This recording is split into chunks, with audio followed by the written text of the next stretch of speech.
네, 성도님들 안녕하세요. 네, 제가 이제 금요 집회 때만 이제 말씀을 전하다가 수요 집회 강단에 올라와서 말씀을 전하려고 하니까 많이 긴장이 되는 것 같습니다. 성도님들 보시기에도 제가 많이 긴장되는 것 같나요? 예. 예, 지금 심장이 이제 벌렁벌렁 뛰고 역대 최고치를 찍은 것 같이 많이 이제 떨리는데요. 어떤 그 사역하신 형제님께서 그런 말씀을 저에게 해주신 적이 있습니다. 자신은 이제 십수년째 말씀을 이제 전하고 있는데 강단에 설 때마다 이 십수년이 지났지만 강단에 설 때마다 정말 긴장이 많이 되고 두려운 마음이 있다는 그런 말씀을 해주셨었는데요. 이제 그게 그 형제님만의 고백이 아니라 저의 고백이고 또 말씀을 전하시는 많은 형제님들이 가지고 계신 생각이라고 느껴집니다. 이제 지난달에 이제 수요 집회 말씀을 전해보는 것이 어떻겠냐는 말을 들었을 때 좀 고민이 많이 됐던 것 같습니다. 아시는 분들은 아시겠지만 제가 이제 병원에서 이제 근무를 하고 있는데요. 그 대학교 다닐 때 전공이 병원 관련된 전공이 아니다 보니까 병원에서 보건행정학과라는 학사를 다시 따보는 게 좋을 것 같다라고 하셔가지고 제가 1학년부터 다녀서 지금 마지막 학년까지 지금 와 있는 상태입니다.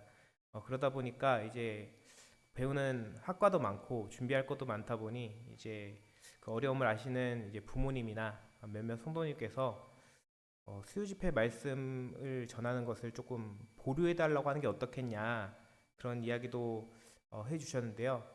실제로 제가 많은 것을 하면서 수요 집회 말씀을 할 수 있을까 고민도 많이 됐었고요. 그리고 기도하는 정말 기도를 많이 했습니다. 기도를 많이 하면서 그 고민해본 결과 해보자라는 생각을 주셨고요. 어, 금요 집회 말씀을 전할 때는 괜찮고 또 수요 집회 말씀을 전할 때는 안 된다 말하는 것도 좀 아이러니한 상황이고 그렇다고 금요 집회 말씀이 쉽고 수요 집회 말씀이 어렵다는 건 아닌데요. 아무래도 10분 전하는 말씀과 이제 40분 전하는 말씀의 차이도 있고 또 이렇게 성도님들 앞에서 강대상에 올라서 전한다는 게 쉽지도 않은 것도 사실이고 그리고 유튜브로 또 녹음이 돼서 또 많은 성도님들이 또 계속 찾아볼 수도 있다는 그런 부담감이 없는 것 아니 그러니까 있는 것도 사실이지만 이제 그래도 하나님께서 허락하신 것이니 해보자는 마음이 있어서 또 순종했고요. 그리고 제가 사실 주일학교 말씀을 전하고 있긴 하지만 말씀을 전하는 은사나 이런 능력이 없다고 생각하고 있습니다. 말씀보다는 약간 찬양 쪽에 있지 않을까라는 생각을 하고 있는데요. 그렇기에 금요집회 말씀을 전했고 또 현재 주일학교 말씀을 전하고 있는 것도 제 능력이 아니라 하나님께 의지하고 기도했을 때 하나님께서 들어주신 것이라 생각했고 수요집회 말씀도 정말 하나님께 의지하고 나아갔을 때 하나님께서 또 허락하실 거라는 그런 믿음을 가지고 또 준비하게 되었습니다. 수요집회 말씀을 이제 전하게 될 것이라는 말을 듣고 어떤 말씀을 전할지 고민이 많았는데요. 지금 PPT 첫 화면에 보이는 것처럼 빌립보서 3장 말씀을 통해서 이제 하나님의 의에 대해서 나눠보고자 합니다. 본문 말씀은 빌립보서 3장 4절에서 16절 말씀입니다.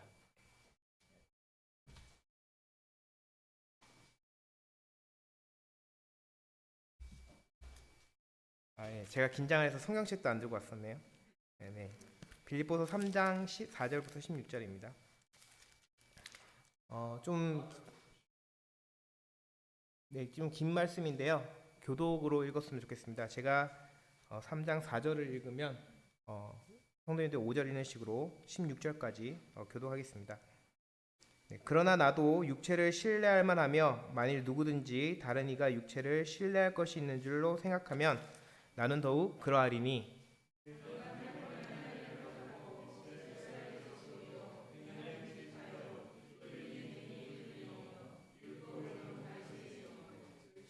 예, 열심으로는 교회를 박해하고 율법의 의로는 흠이 없는 자라.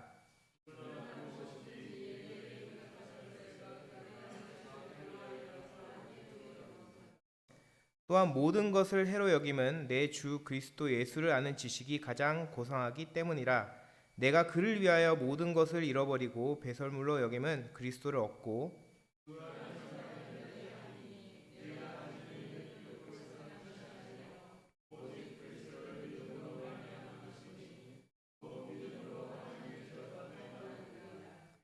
내가 그리스도와 그 부활의 권능과 그 고난의 참여함을 알고자 하여 그의 죽으심을 본받아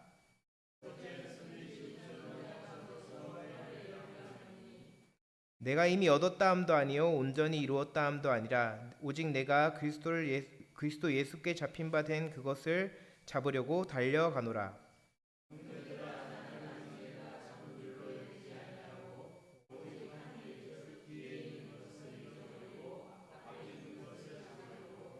표대를 향하여 그리스도 예수 안에서 하나님이 위에서 부르신 부름의 상을 위하여 달려가노라.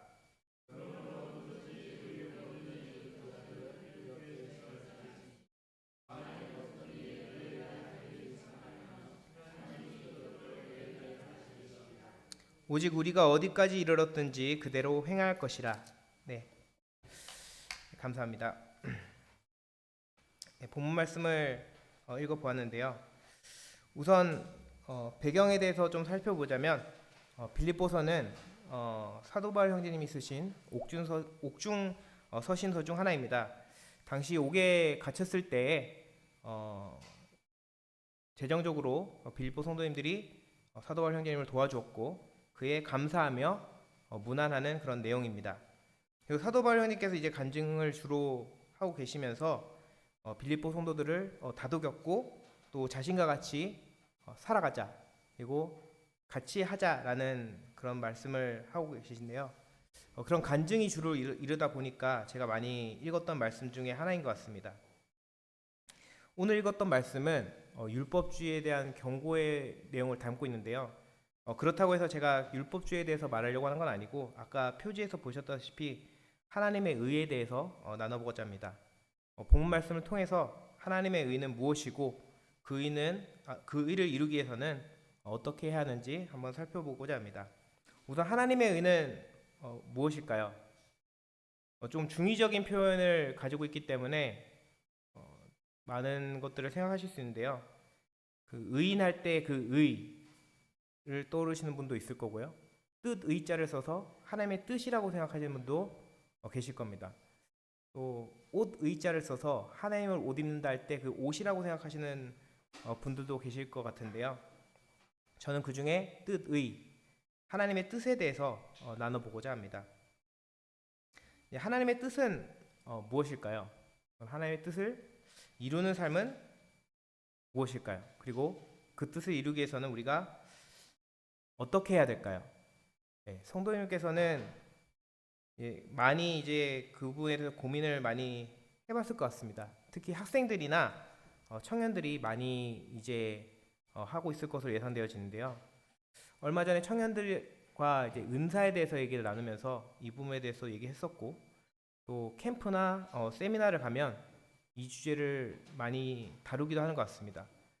저는 하나님께서 이제 저를 향하신 뜻이 무엇인지 고민을 많이 해보고 기도도 해봤는데요. 제가 30년 넘게 이제 교회를 다니면서 물론 성도님에 비해서는 얼마 안 되지만 그렇게 다니면서 좀 그래도 나름 일을 좀 한 것 같습니다. 하면서 일이 잘 될 때는 정말 하나님께 감사하는 마음을 가지고 또 때로는 제 어깨가 으쓱해지기도 하고요. 또 일이 잘 되지 않을 때는 하나님께 많이 원망도 했었던 것 같은데요. 왜 하나님의 일을 하는데 왜 저를 막으실까? 안 되게 어려움을 주실까? 이런 원망을 많이 했던 것 같습니다. 근데 나중에 알고 돌이켜 봤을 때 하나님의 뜻이었구나라고 생각되어진 적이 많았는데요. 그 예로 한 가지 말씀드리면 제가 이제 안산에서 살다가 울산에 취직해서 5년간 직장에서 일한 적이 있습니다. 그 직장은 장로 형제님께서 이제 회사를 운영하시는 직장이었고요. 그리고 그 직장 동료들은 다 형제 자매들로 이루어진 그런 회사였습니다. 정말 그 회사에서 일하는데 정말 어려움을 많이 줬습니다. 육적으로도 어렵고 영적으로도 많이 어려웠는데요. 그때 이제 하나님께 정말 원망을 많이 했던 것 같습니다. 다 이제 교회 사람들로 구성되어 있고 그 회사에서 나오는 이유는 선교나 이제 어려운 재정적으로 어려운 교회를 위해서 쓰고, 물론 제가 월급을 안 받은 건 아니지만 이게 하나님의 영광을 위해서 일을 하고 또 섬겼는데, 왜 하나님께서는 이렇게 나에게 어려움을 주실까는 생각을 많이 했던 것 같습니다. 그래서 결국 거기서 이제 제가 위로를 해주고 싶었던 제가 오히려 성도님들에게 위로를 받고 걱정을 받고 또 건강도 많이 안 좋아지고 하면서 경기도로 다시 돌아오게 되었는데요. 경기도에서 이제 부모님한테 돌아와서 좀 쉬면서 있다가 많이 기도를 해보고 말씀도 많이 읽어봤는데요. 그런 과정 가운데 그 5년 동안 일하고 힘들어했고 또 고통스러웠던 그 일들이 결국 하나님의 뜻이라는 사실을 깨닫게 되었습니다. 물론 그 모임에서 일할 때 이제 교회에서 일이 있을 때 그 모임에서 선처를 베풀어주고 혜택을 줬었지만, 제가 쉬면 또 다른 형제님들은 그 회사를 또 다녀야 되는 그런 어려움이 있었고, 또 그런 과정 가운데서 제가 솔직히 직장 생활을 하면 편할 거라는 생각을 가지고 있었는데 그것을 완전히 무너뜨려 주시더라고요. 직장 생활은 직장 생활이다, 그런 현실을 깨닫고 회사를 그만두고 나서 이제 경기도로 있으니까 이제 하나님께서 또 평안함을 주셨고요. 또 오히려 그걸 깨닫게 해주신 하나님께 감사하는 마음을 들었을 때 하나님께서는 지금의 직장을 허락해 주셨고, 또 지금 다니고 있는 병원에서 또 6년 넘게 일할 수 있게 해주신 것 같습니다. 결과적으로는 제가 모임의 장로 형제님께서 형제님께서 운영하시는 회사는 아니었지만 지금 있는 병원에 다님으로써 직장 생활도 열심히 할 수 있게 되었고 모임 생활도 잘 할 수 있게 된 것 같습니다. 어쨌든 서론이 길었는데요. 하나님께서 저뿐만 아니라 이제 성도님들에게도 이제 계획과 뜻을 가지고 계실 겁니다. 때로는 저희가 이해가 되지 않을 때가 있겠지만 우리는 하나님의 뜻을 이루는 삶을 살고 싶어하고 또 그러한 하나님의 뜻을 이루는 삶을 살아야 합니다. 오늘 읽었던 빌립보서 3장 말씀을 토대로 그렇다면 어떻게 하면 하나님의 의를 이룰 수 있는지 천천히 나눠보고자 합니다. 첫 번째로는 기준을 하나님께 두어야 합니다. 이게 쉬운 것 같으면서도 이제 어려운 것 같습니다. 또 잘 하고 있다고 생각되어지는데 잘 하지 못하는 것이 바로 이게 하나님께 기준을 두어야 한다는 것 같은데요. 왜냐하면 우리가 사람인지라 하나님이 아닌 다른 어떤 것에 기준을 두고 하나님께 기준을 두었다고 착각하기 쉽기 때문입니다. 빌립보서 3장 4절에서 6절 말씀을 또 한 번 더 보시면, 네, 제가 이후의 말씀들은 PPT로 다 만들어놨는데요. 네, 제가 빠르게 읽어드리겠습니다. 그러나 나도 육체를 신뢰할 만하며 만일 누구든지 다른 이가 육체를 신뢰할 것이 있는 줄로 생각하면 나는 더욱 그러하니 나는 8일 만에 할례를 받고 이스라엘 족속이요 베냐민 지파요 히브리인 중에 히브리인이요 율법으로는 바리새인이요 열심으로는 교회를 박해하고 율법의 의로는 흠이 없는 자라. 네, 이것은 사도 바울 형제님의 고백인데요. 마지막에 율법의 의로는 흠이 없는 자라고 말씀하고 있습니다. 당시 사도 바울 형제뿐만 아니라 바리새인들을 보면 그들은 율법을 완벽하게 지켜야 한다고 생각을 했고 그렇게 하기 위해서 실제로 엄청난 열심을 낸 것을 볼 수 있습니다. 심지어 성경을 필사할 때 하나님이라는 단어가 나오면 필사를 멈추고 하나님께 기도할 정도로 열심을 내었다고 합니다. 바리새인들에게 있어서 기준은 율법이었고 그 율법을 기준으로 의에 충만했습니다. 즉 그들은 율법만이 하나님의 뜻이고 하나님의 의라고 믿었던 것입니다. 그렇게 하나님의 뜻으로 오신 예수님께서 이 땅에 오셨을 때 바리새인들은 자신의 그런 율법의 기준으로 비추어 보아 자신에게 유익할 것이 없는 그런 예수님을 배척하였고 오늘날도 이러한 바리새인처럼 율법은 아니지만 오늘날 사람들도 각자의 기준을 하나님이 아닌 다른 것에 두고 살아가는 것을 보게 됩니다. 돈을 기준으로 살아가는 사람도 있고요. 자신의 지식이나 지혜, 힘을 기준으로 두는 사람도 있습니다. 그 외모에 지나친 관심을 두거나 게임 같은 취미 생활에 몰두하면서 빠져 사는 사람도 있을 수 있습니다. 그 기준들에는 많은 것들이 있겠지만 보통은 자기 자신을 중심으로 돌아가는 것을 보게 되었는데요.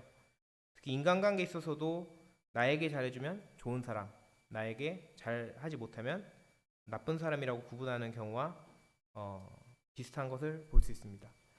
이러한 흐름은 성경에서도 많이 나오는데요. 대표적인 사건을 말씀드리자면 아담과 하와의 사건이 있습니다. 죄의 시작이 이 흐름과 비슷한데요. 태초에 이제 아담과 하와가 불순종해서 선악과를 따먹게 되었을 때 죄가 시작되고 죄의 역사가 시작되는 것을 볼 수 있습니다. 그런데 이야기를 좀 더 깊게 들어가 보면 아담과 하와가 선악과를 따먹고 선악을 분별하게 된 것은 죄가 아닙니다. 하나님께서도 죄를 분별하시기 때문인데요. 그렇다면 무엇이 죄인가를 보았을 때 이제 바로 하나님과 같이 되고 싶은 마음을 가지고 선악을 하나님이 아닌 자신에게 기준을 놓고 분별하게 된 것이 죄입니다. 그렇기 때문에 우리는 다시금 그 기준을 자기 자신에게 두었던 것을 하나님께로 돌이켜야 한다는 사실을 알 수 있습니다. 사도 바울 형제님께서는 빌립보서 3장 4절 말씀에서 아까 읽었죠. 이 말씀에서 이를 정확히 말씀해주고 있습니다. 사도 바울 형제님께서는 어떤 사람이었습니까? 8일 만에 할례를 받았고요. 그리고 선택받은 이스라엘 족속이었습니다. 그 중에서도 베냐민 지파였는데요. 이 베냐민 지파는 초대 사울왕도 배출했고 굵직한 선지자들이나 사사들도 많이 배출했었기 때문에 자부심 있는 지파였다고 합니다. 그리고 또 순수 히브리인이라고 나오는데요. 히브리인 중에 히브리인이라고 나오죠. 성경에서는. 이 말은 무엇이냐면 당시 이스라엘에는 혼혈이 많았다고 합니다. 그렇기 때문에 부모님 모두 순수 이스라엘 사람인 경우에는 히브리인 중에 히브리인이라고 하면서 자랑거리였다고 합니다. 그 밖에도 이제 사도 바울 형제님께서는 율법을 이제 바리새인들처럼 지켰고 그를 위해서 열심을 내었습니다. 이 모든 것들은 당시 사람들에게 부러움의 대상이었고 남부러울 것이 없는 그런 스펙이었습니다. 실제로 사도 바울 형제님께서는 그것을 자신도 잘 알고 있었고 자신을 흠이 없는 자라고 또 말씀하고 있습니다. 그러나 앞에 수식어가 하나 붙습니다. 그것은 바로 율법의 의입니다. 이 율법이라는 기준 아래서 이 사도 바울 형제님께서는 완벽한 사람일지도 모르겠지만 이 기준을 율법이 아닌 다시금 하나님께 놓았을 때 모든 것이 해로 여겨지고 유익이 되지 않는다고 다시금 빌립보서 말씀을 통해서 고백하는 것을 보게 됩니다. 말씀 한 구절을 또 보겠는데요. 요한일서 2장 15절에서 17절 말씀입니다. 이것도 제가 빠르게 읽어보겠습니다.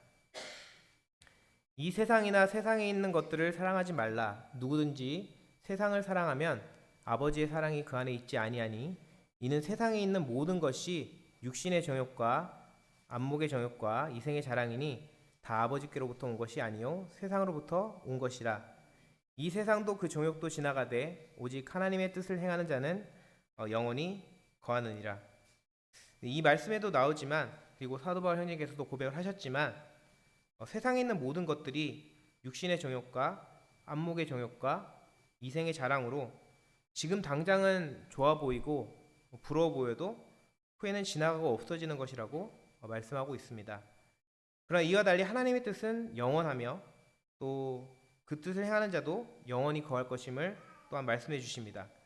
우리는 영원한 것을 사모하고 소망하는 자들로서 그 기준을 없어질 세상이 아닌 그리고 자신이 아닌 영원한 하나님께 두어야 함을 알 수 있습니다.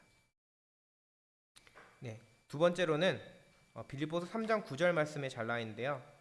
하나님의 의는 오직 그리스도를 믿음으로 말미암는 것이라고 합니다. 즉 하나님을 믿어야 합니다.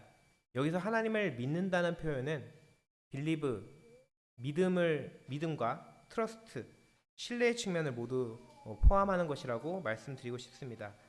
여기서 왜 이렇게 당연한 말을 하냐고 하실 수 있는데요.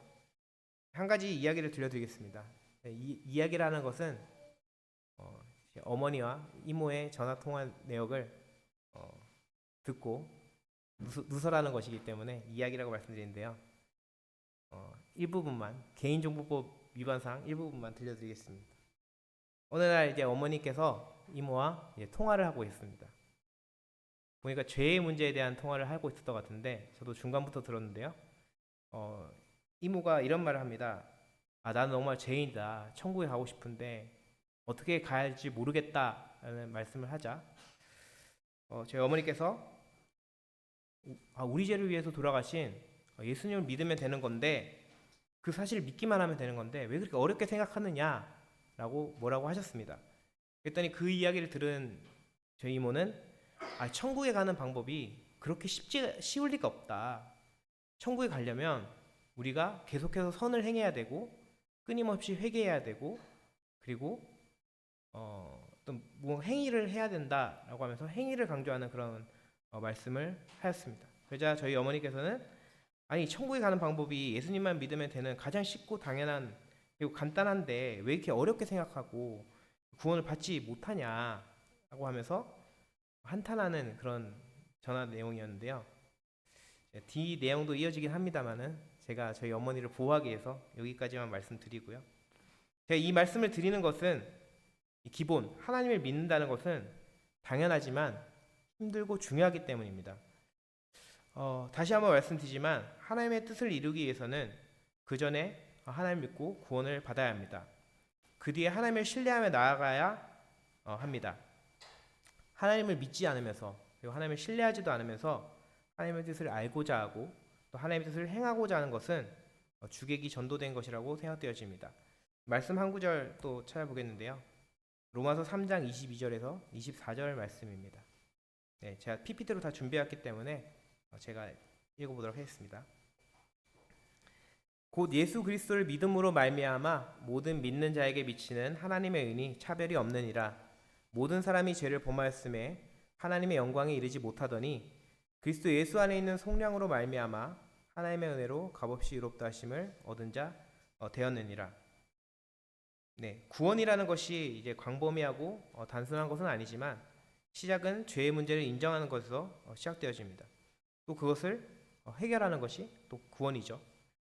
보통 사람들은 이 부분에서 오래 걸리거나 인정하지 못하는 것을 보게 됩니다. 이유는 무엇일까요?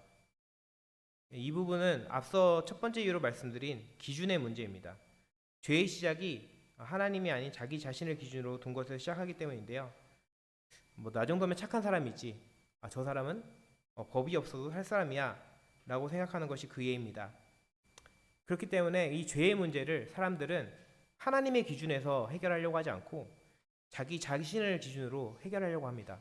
그렇기 때문에 저희 이모처럼 선을 행해야 된다고 생각하는 사람도 있을 거고 어떤 특정 행위 혹은 자기를 고난에 받게 한다고 생각하는 사람들도 있을 수 있습니다. 하지만 로마서 3장 23절에서는 하나님 앞에서 볼 때 모든 사람들은 죄를 범한 죄인임을 말씀해 주고 있고요. 그렇기 때문에 죄에 가까이 할 수 없으신 거룩하신 하나님 앞에서 하나님 앞에 사람들은 나아갈 수 없고 당연히 하나님의 뜻을 위해서 사는 것도 불가능했다는 것을 알 수 있습니다. 네, 한 가지 말씀 더 보시겠는데요. 로마서 6장 23절입니다. 죄의 싹은 사망이요 하나님의 은사는 그리스도 예수 우리 주 안에 있는 영생이니라. 예, 이제 죄로 인해서 하나님과 가까이 할 수 없는 것에 더해서 우리는 죄의 죄가로 죽을 수밖에 없었습니다. 그리고 지옥에 갈 수밖에 없음을 또 말씀하고 계십니다. 그러나 하나님께서는 이런 우리에게 은혜를 베풀어 주셨고 하나밖에 없는 독생자 예수 그리스도를 이 땅에 보내주셨습니다. 예수님께서는 죄의 문제를 해결하시기 위해서 십자가에 못 박혀 죽으셨고 또 부활하셨습니다. 이러한 사실을 믿으면 구원을 받는다는 것을 우리는 잘 알고 있습니다. 하지만 우리는 이런 사실을 외면한 채 바리새인들이 율법을 중심으로 놓고 자신에게 유익되지 않는다는 이유로 예수님을 배척한 것처럼 우리 예수님을 외면하고 있었을지도 모릅니다. 네, 어쨌든 하나님께서는 이렇게 외면하던 저희에게 오히려 다가와 주셨고 또 하나님의 뜻을 위해서 살 수 없었던 저희를 위해서 예수님을 통해 길을 열어주셨다는 사실을 알 수 있습니다. 따라서 예수님을 믿으며 구원받는다는 그 구원은 우리가 목표로 해야 되는 최종 목적지가 아니라 하나님께로 가기 위한 선행 조건이자 하나님의 뜻을 이루기 위한 첫 걸음이라는 것을 알 수 있게 합니다. 네, 좀 말씀을 좀 많이 찾아보겠는데요. 어떤 사역하신 형제님께서 이런 말씀을 저에게 해주시더라고요. 말씀을 잘 못 전하는 사람들은 말씀을 많이 찾아서 시간을 끄는 경향이 있다라고 하시는데 좀 이해해 주셨으면 좋겠습니다. 네, 골로새서 3장 9절에서 10절 말씀인데요. 네, 제가 읽어드리겠습니다. 너희가 서로 거짓말을 하지 말라. 옛사람과 그 행위를 벗어버리고 새 사람을 입었으니 이는 자기를 창조하신 이의 형상을 따라 지식에까지 새롭게 하심을 입은 자니라. 네, 우리가 구원을 받아 이제 새 출발을 준비한 상태가 되었다면 이 말씀처럼 옛사람과 그 행위를 벗어버리고 죄를 미워할 수밖에 없을 것입니다. 동시에 하나님을 알고 싶어하는 마음이 생기게 될 것입니다. 이 마음은 더 나아가 창조의 목적대로 하나님의 형상을 따라 하나님을 닮아가는 삶을 살게 되고 또 하나님을 믿고 신뢰할 수 있게 할 것입니다. 이러한 것은 하나님께서 원하는 삶이고 하나님의 뜻을 이루는 첫 단계라고 말씀드리고 싶습니다. 네, 마지막으로 달려가야 합니다.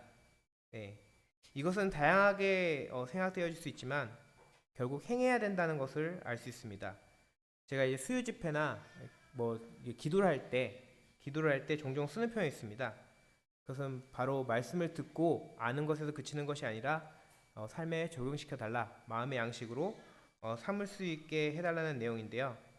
저희가 아무리 이제 구원을 받고 하나님 믿고 신뢰하고 또 하나님 뜻을 들었고 그런 준비할 과정이 되었다고 할지라도 하나님께서 부여주신 그 뜻을 행하지 않는다면 아무 의미가 없을 것입니다. 예. 옛날 예화집에서 읽은 이야기를 하나 들려드리자면 두 사람이 배를 타고 먼 여행을 떠나게 되었습니다. 한 사람은 무교인이었고요, 한 사람은 기독교인이었습니다. 가다가 목적지에 이제 다 다가갈 때쯤 배가 가라앉기 시작했습니다. 근데 무교였던 그 하나님을 믿지 않는 무교였던 사람은 자기가 판단하기로 좀 힘들겠지만 수영해서 간다면 충분히 살 수 있을 것 같다는 판단을 해서 그 기독교인에게 헤엄쳐서 건너가자고 말을 하게 됩니다. 근데 기독교인은 자기가 기도하고 하나님의 음성을 들어야 한다면서 먼저 가라고 합니다. 그래서 계속해서 기도를 합니다. 그래서 무교인은 그 사람을 설득하는 걸 포기하고 결국 헤엄쳐서 살아남았지만 그 기독교인은 결국 익살해서 죽게 된다는 내용입니다. 그 기독교인이 죽고 나서 하나님 앞에 갔을 때 하나님을 원망했습니다. 하나님 제가 기도를 했는데 왜 기도를 들어주시지 않고 응답해 주시지도 않으셨나요? 라고 물어보자 하나님께서는 내가 그 너와 같이 갔던 사람으로 하여금 살 방법을 알려주었는데 그 말을 듣지 않은 것은 바로 너 자신이다 라고 책망하는 이야기입니다. 조금 씁쓸한 이야기인데요, 하나님의 뜻을 알기 위해서 기도하고 노력하는 것이 잘못되었다는 것은 아니지만 행동으로 이어져야 한다는 사실을 알 수 있게 합니다. 그리고 행해야 한다는 말을 빌립보서에서는 색다르게 표현했던 것을 볼 수 있는데요, 빌립보서 3장 12절과 14절과 16절에 보면 달려가노라, 달려가야 한다라는 표현을 하는 것을 볼 수 있습니다. 달린다는 것을 들었을 때 어떤 느낌이 드시나요? 저는 이제 100m 달리기와 쇼트트랙을 생각해 보게 되었는데요, 짧은 거리지만 죽으라고 뛰는 모습을 생각해 보게 됩니다. 최선을 다해서 뛰는 모습이죠. 실제로 제가 지난해에 이제 조카가 이제 송이랑 사랑이가 있는데 그 둘이 이제 운동회에서 이어달리기라는 영상을 저한테 보내준 적이 있습니다. 결국에는 최종 우승했다고 자랑하면서 이제 보내준 사진이었는데요. 그 사진을 보면 송이가 첫 번째 주자가 두 번째 주자로 이제 달리는 것을 보게 되는데, 송이가 열심히 달리다가 뒤에 친구가 얼마나 따라하는지 보려고 힐끔힐끔 뒤를 봅니다. 그러다 결국 역전을 당합니다. 그러다 나중에 마지막 주자로 나온 사랑이가 다른 애들과 달리 앞만 보고 뜁니다. 그래서 결국에 역전승에서 우승한다는 그런 동영상인데요. 여기서 보면은 견눈질했던 송이는 결국에는 역전을 당했지만, 앞만 보고 열심히 뛰었던 사랑이는 이제 승리를 쟁취한다는 그런 내용인데요. 이런 경우를 보면 알 수 있듯이 중간에 방심을 하거나 최선을 다하지 않으면 역전을 당하는 것을 보게 되고요. 또 이제 쇼트트랙 얘기를 또 했었는데 사진도 들고 왔는데요. 김동성이라는 선수를 기억하시나요? 엄청 오래전 선수인데요. 이 선수가 두고두고 회자가 되는 이유가 있습니다. 이 선수가 이제 선수로 뛸 당시에 결승전에서 이제 2등으로 들어오고 있었는데요. 1등으로 들어온 선수가 자기 금메달 땄다고 만세를 부를 때, 김동성 선수가 이제 포기하지 않고 그 선수의 1등으로 들어온 선수의 가랭이 사이로 스케이트 날을 집어넣어서 역전승을 한 사건입니다. 실제로 쇼트트랙이라는 경기가 스케이트 날을 기준으로 기록을 경쟁하기 때문에, 육상은 이제 몸을 기준으로 하는 것이지만 쇼트트랙은 날을 기준으로 하기 때문에 발생한 사건이었는데요. 이 날을 기점으로 모든 선수들이 결승전을 통과할 때 1등으로 들어오든 2등으로 들어오든 꼴등으로 들어오든 발을 뻗으면서 들어오는 것을 보게 됩니다. 지금 이 사진에도 보시면 지난 동계올림픽 때 사진인데요. 두 선수가 나란히 발을 뻗으면서 들어오는 장면을 볼 수 있습니다. 이제 1등과 2등으로 표현하긴 했습니다만, 이제 하나님께서 우리에게 뜻을 보여주셨고 뜻을 이루려고 할 때 이렇게 최선을 다하지 않는다면 우리는 실패하거나 질 수 있습니다. 왜냐하면은 저희 뒤에는 사탄 마귀가 우리를 넘어뜨리려고 틈을 보면서 방해하고 있기 때문입니다. 그렇게 우리는 하나님께서 뜻을 보여주실 때 최선을 다해야 합니다. 그리고 하나님께서는 하나님의 뜻을 하나의 방법으로만 보여주시지 않는다는 사실도 알 수 있는데요. 기도나 말씀을 통해서도 보여주시긴 하지만 성도님들이나 다른 주변 사람들을 통해서 들려주시기도 합니다. 앞선 그 예화에서도 말씀했듯이 때로는 믿지 않는 사람들을 통해서도 들려주시기도 하시고, 또 주변 환경을 조성해서 길을 열어주시기도, 또 길을 막으시기도 하는 것을 볼 수 있습니다. 하나님 믿는 우리 안에는 성령님이 계시기 때문에 이 성령님의 인도함을 따라간다면, 그리고 성령님의 그런 음성을 귀 기울인다면 성령님께서 이제 내적 평안함을 주실 것이고요. 이 내적 평안함을 통해서 이게 하나님의 뜻이구나라는 사실을 알 수 있게도 합니다. 찾지는 않겠습니다만은 그 골로새서 3장 15절 말씀에도 보시면 그리스도의 평강이 우리를 주장해야 한다고 말씀하고 계십니다. 어찌되었든 하나님의 뜻을 관철하고 보여주실 때 우리는 행해야 되고, 행할 때 최선을 다해야 한다는 사실을 알 수 있게 하고요. 그렇게 했을 때 하나님께서 기뻐하시고 우리 또한 참된 감사와 평안이 나오게 됨을 볼 수 있습니다. 마지막으로 한 말씀 읽고 정리해 보도록 하겠습니다. 일단 로마서 9장 30절에서 32절 말씀인데요. 그런즉 우리가 무슨 말을 하리요?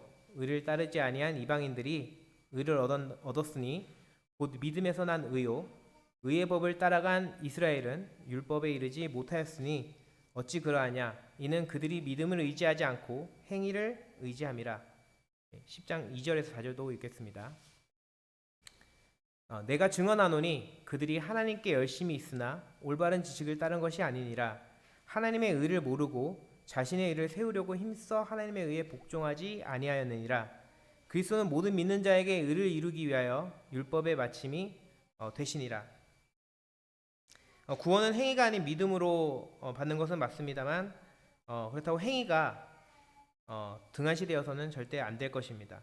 당시 바리새인들이 열심을 내었지만 그 열심이 잘못된 기준을 두고 자신과 그 율법의 열심을 내었기 때문에 문제가 되었습니다. 만일 바리새인이 그 기준을 올바로 하나님께 잡고 열심을 내었다면 하나님의 뜻을 이루는 삶을 살았을 것입니다. 우리 또한 마찬가지라고 할 수 있습니다. 우리는 예수님으로 말미암아 완전해질 수 있었고 성령의 도우심으로 하나님의 뜻을 이루는 삶을 살 수 있게 되었는데요. 그렇게 살 수 있게 해주신 하나님을 외면하고 자기 자신에게 기준을 두고 하나님께 기준을 두고 살지 않는다면 저희는 하나님께 쓰임을 받을 수도 없고 하나님의 의를 이룰 수도 없을 것입니다. 오늘은 이제 우리가 어떻게 하나님의 뜻을 이루는 삶을 살 수 있을까에 대해서 세 가지에 대해서 살펴보았는데요. 하나님께 기준을 두어야 하고 또 하나님을 믿고 신뢰해야 되고 또 하나님께 달려가야 한다는 것입니다. 제가 서론에도 말씀드렸던 내용인데요. 말씀을 듣고 거기서 그치는 것이 아니라 적용시켜 나가는 것이 중요하다고 생각되어집니다. 저희 말씀은 다 잊어버리셨다 할지라도 다음 세 가지 질문을 어떤 일을 할 때 하나님의 일이나 자기 자신 일을 할 때 기억하시면 좋을 것 같은데요. 첫 번째로는 내가 지금 하고 있는 일이 하나님의 영광을 위함인가 아니면 저 자신을 위한 저 자신의 영광을 위함인가를 살펴보면 좋을 것 같고요. 그리고 내가 이 일을 할 때 평안한 마음을 주시는가, 그리고 내가 이 일을 꼭 해야만 하는 일인가, 이 세 가지 질문을 하시고 또 어떤 일을 하신다면 또 이게 하나님의 뜻인지 아닌지 또 알 수 있을 것이라고 생각되어집니다. 이것은 정답은 아니고요. 저의 의견입니다. 참고만 해주시면 감사드리겠고요. 제가 금요 집회 때도 말씀드리고 또 예배 시간에 제가 예배를 드릴 때 마지막에 언급하는 내용인데요. 신앙생활이라는 것이 그리고 하나님의 뜻을 이루는 삶이라는 것이 하나님과 나와의 1대1 측면도 있지만 그리스도의 몸된 교회로서 함께 해나가는 측면도 있다고 생각되어집니다. 그렇기 때문에 저를 포함해서 안산동구의 성도님께서 함께 교제하면서 사랑을 나누면서 또 협력하여서 선을 이룬다면 그것이야말로 하나님의 뜻을 이루는 것이 아닐까도 생각되어집니다. 그리고 성도님과 함께 그런 삶을 살 수 있으면 좋겠습니다. 네, 그럼 이상으로 저희 말씀을 마치도록 하겠습니다. 감사합니다.